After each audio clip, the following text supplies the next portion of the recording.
Hola querido, en este estudio hablaremos de la vida del cristiano en general y del ministro en particular.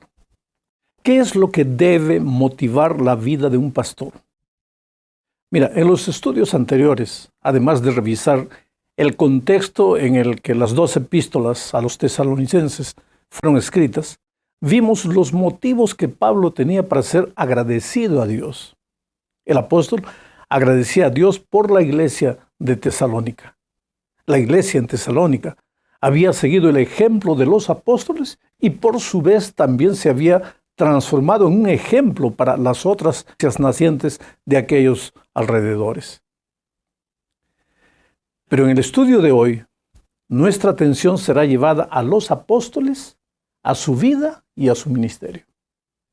Mira, para empezar, leamos lo que dice Primera a los Tesalonicenses, capítulo 2, versículos 1 y 2.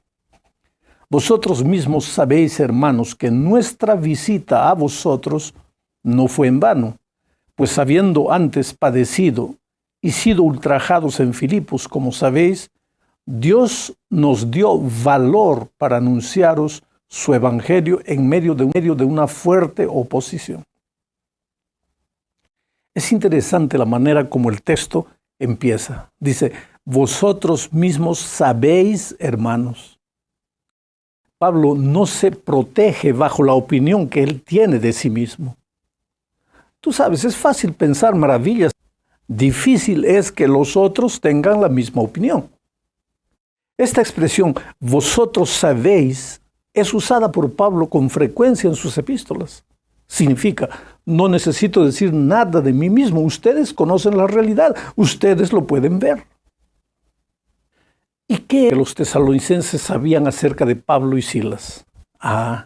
Que para los apóstoles no había sido fácil predicar el evangelio. Pablo, al decir esto, se está remitiendo a la experiencia en Filipos. Él, Pablo y Silas habían sido azotados hasta sangrar y después arrojados moribundos a la celda inmunda de una prisión.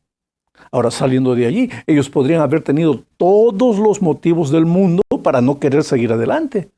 Nadie tendría que decir nada si ellos parasen por causa de las dificultades, de la oposición, de la persecución. Pero ellos no pararon. Tuvieron el valor. Esa palabra valor la usa Pablo en el texto. Tuvieron el valor de continuar a pesar de los obstáculos. ¿Sabes, querido? Es fácil cumplir el ministerio cuando todo es un mar de rosas. Cuando las personas aceptan el evangelio y a fin de mes tengo garantizada la manutención de mi familia. Pero los pioneros avanzaron en medio del dolor y de las dificultades. El pastor Thomas Davis, por ejemplo, y su esposa, evangelizaron Ecuador el año 1904. Ellos llegaron a donde empezaron a sembrar las buenas nuevas de la salvación. Allí en Ambato no existía ningún hermano. No había oficina de misión, nada semejante. Y ellos comenzaron colportando y luchando contra el prejuicio y las persecuciones, hasta que su esposa se enfermó y murió. Thomas Davis, un pastor americano que fue como misionero por allá para establecer la obra en el Ecuador, él soportó el duro golpe de la muerte de su esposa. No solo la tristeza de perder a una persona querida para él, sino que él no pudo enterrarla en ningún cementerio debido al prejuicio, al preconcepto que imperaba en aquella ciudad. Así que una noche silenciosa, Davis cargó al hombro el cuerpo inerte de su esposa hacia el valle y la sepultó en un lugar que solo los ángeles conocen. Mi amigo querido, era así que sufrían los pioneros.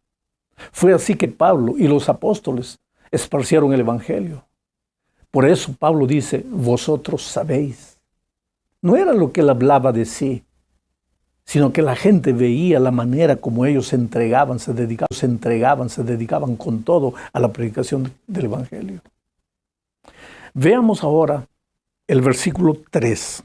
Dice así, nuestra exhortación no procedió de error ni de impureza, ni fue por engaño. Sabes, mi amigo, creo que el dolor purifica. O tal vez explico mejor. Es en el dolor que Dios te lapida, te burila y te da la forma de un diamante. Nadie sale del dolor como entró. La escuela del dolor es donde Dios forma a sus hijos y especialmente a sus ministros. Después de haber pasado por el dolor de Filipos, Pablo y Silas, ahora están autorizados a decir, nuestra exhortación no procedió de error ni de impureza, ni fue por engaño. Quiere decir, Pablo tenía la convicción de tres cosas. El evangelio que predicaba no era fruto de un misticismo engañoso, ni era tampoco el resultado de investigaciones humanas. Había tenido él, Pablo, un encuentro personal con Cristo y había recibido su llamado personal. Él predicaba la verdad y no el error. En su corazón no había duda, había certidumbre. La segunda convicción que Pablo tenía era que su predicación no era fruto de cualquier expectativa humana de beneficio propio. Muchas veces, querido, un joven pastor puede acerca de sus motivaciones. ¿Por qué deseo ser un pastor o un evangelista? ¿Porque es tentador estar en el palco, iluminado de luces? ¿Porque es bonito gozar de la admiración de las personas? Porque muchas veces un pastor de éxito puede ser aclamado por los hombres, buscado por multitud, dar autógrafos para distribuir fotografías. Pablo sabía por qué era un ministro. La tercera convicción de Pablo con relación a su mensaje era que no había engaño en ese mensaje. Pablo predicaba la palabra que era Torá de aquel tiempo. Y Jesús un día oró a su Padre diciendo, santifícalos en tu verdad, tu palabra es la verdad. Por otro lado, no se había encontrado el apóstol Pablo una noche oscura, camino de Damasco, con el Señor Jesucristo que un día dijera, yo soy el camino, la verdad y la vida. Por lo tanto, el mensaje de Pablo era correcto. Tenía motivaciones puras y era verdadero, estaba fundamentado en la verdad. Pero querido, esto no era solo la convicción del apóstol, sino que él se atrevía a decir a los tesalonicenses, vosotros sabéis. Te digo una cosa, el mundo va a temblar. El mundo va a ser sacudido hoy por el evangelio cuando yo, como ministro, esté seguro de las motivaciones de mi ministerio.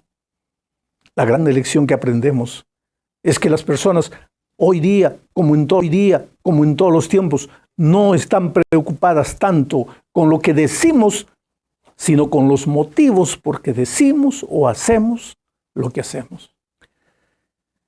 En la tercera parte de este estudio, el apóstol no habla solo de sus convicciones personales, ni solo de la opinión de su mensaje, porque él sabe que por más sincero que el ser humano sea, el pobre ser humano está sujeto a equivocarse con sus propias motivaciones o con los conceptos que él tiene de las cosas. Las personas que reciben el mensaje también pueden equivocarse, porque ellas pueden ver apenas lo que está delante de sus ojos. Por eso Pablo avanza y dice en el versículo 4 lo siguiente. Al contrario, si hablamos es porque Dios nos aprobó y nos confió el evangelio. No procuramos agradar a los hombres, sino a Dios que prueba nuestros corazones. Date cuenta de dos palabras que usa el apóstol. La palabra probar y aprobar son dos verbos. Una es el resultado de la otra. Y Pablo atribuye esas dos acciones, probar y aprobar, a Dios. El Señor prueba y aprueba o desaprueba. Bueno, Pablo fue probado por Dios y fue aprobado. Los escritores bíblicos, si tú analizas toda la Biblia, te vas a dar cuenta que ellos buscaban siempre la aprobación divina y no la aprobación humana. Muchas veces eso les costaba sufrimiento, les costaba rechazo, desprecio y hasta persecución. Pero ellos deseaban dormir en la noche en paz con Dios, sabiendo que habían sido aprobados por el Señor en la presentación de su mensaje. Sabes, querido, hoy se habla mucho de autoexamen, pero Pablo va más allá. Él habla de examen divino. No, Es Dios el que tiene que aprobarlo y no el propio apóstol. Por eso él puede escribir a los tesalonicenses lo que encontramos en los versículos 5 y 6. Mira lo que dice. Porque nunca usamos de palabras lisonjeras, como sabéis, ni encubrimos avaricia. Dios es testigo. Tampoco buscamos gloria de los hombres, ni de vosotros, ni de otros, aunque podíamos seros carga como apóstoles de Cristo. ¿Te das cuenta?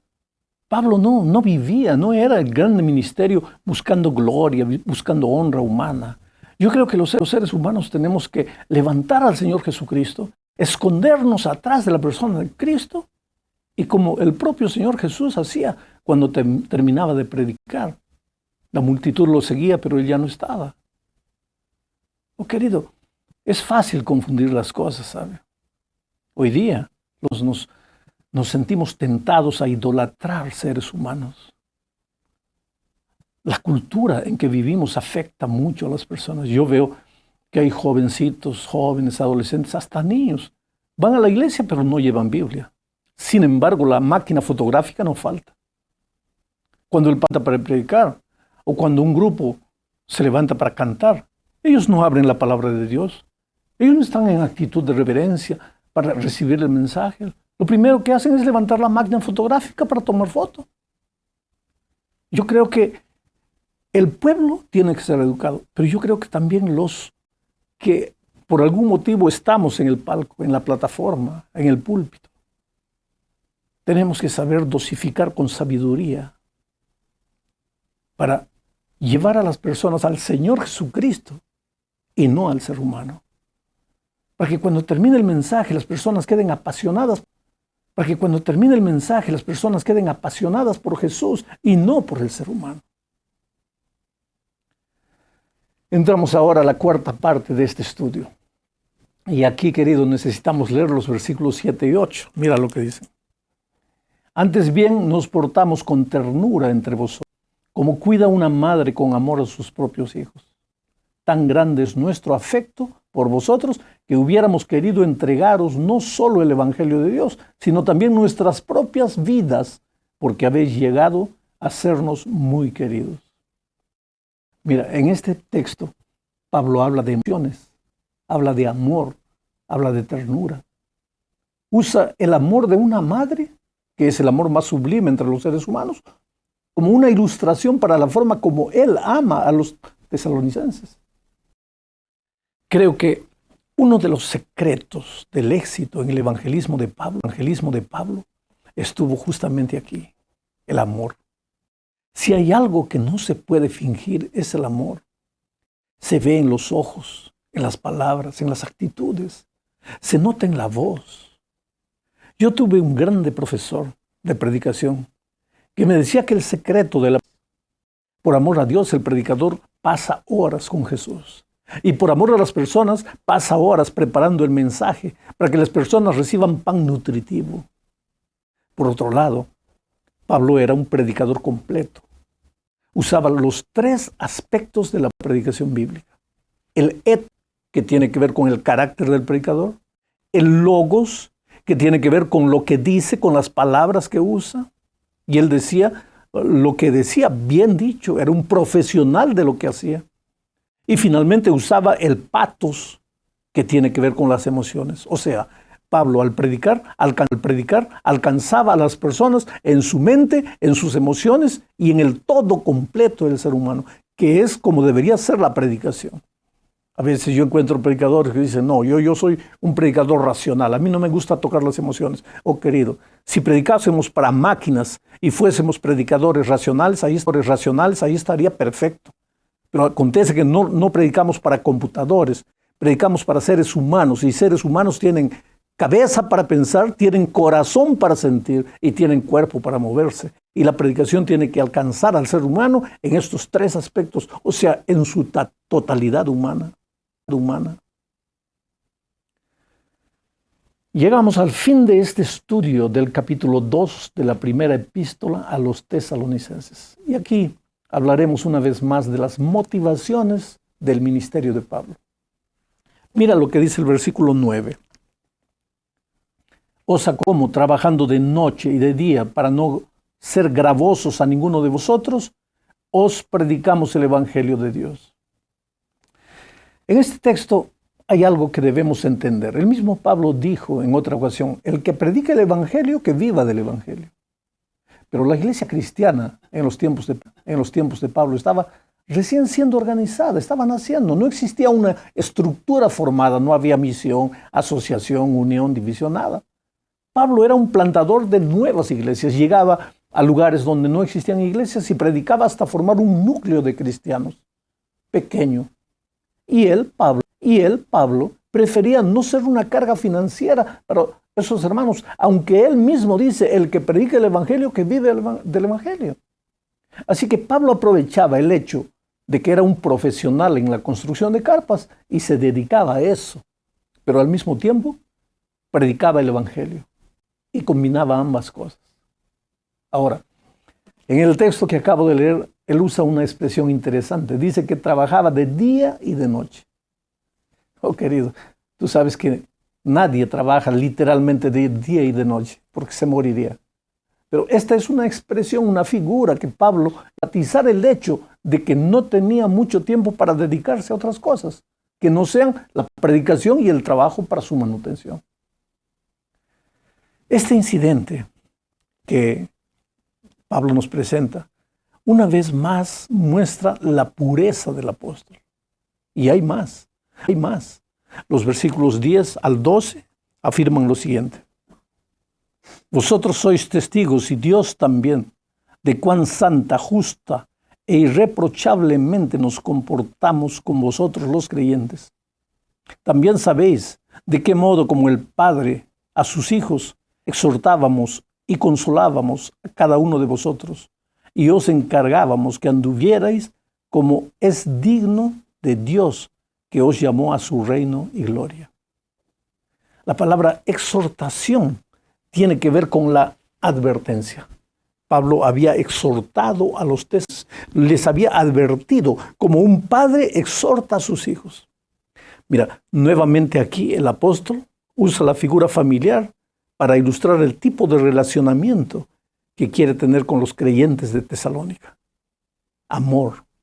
Tiene que haber amor entre el pastor y su oveja. Ahora, amor no es permisividad, Amor no es aprobar siempre lo que los hijos o la iglesia hacen. Porque vivimos en tiempos cuando el lema de las personas parece ser, es prohibido decir no.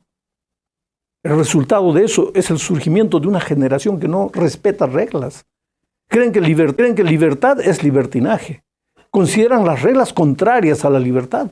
Pero Pablo creía que las reglas son el cerco protector de la libertad y por eso los exhortaba. Pero lo hacía con amor, con suavidad, con ternura.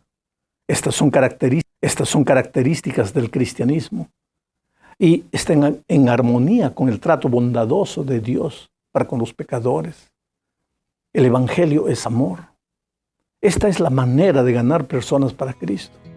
No solo debemos ser fieles a nuestra vocación cristiana, sino también el privilegio que tienes, que el Evangelio te da, es que Dios te ha llamado a su reino y a su gloria. Pero la responsabilidad que tienes por conocer el Evangelio es que debes andar en forma digna de Dios. Digna de Dios. Pablo dice que vivas como corresponde a alguien llamado con tan elevada y santa vocación. El desafío que tú y yo tenemos es vivir una vida de compañerismo mutuo con Jesús, de modo que nuestra vida sea de inspiración para las personas que viven a nuestra vuelta. Que Dios te bendiga.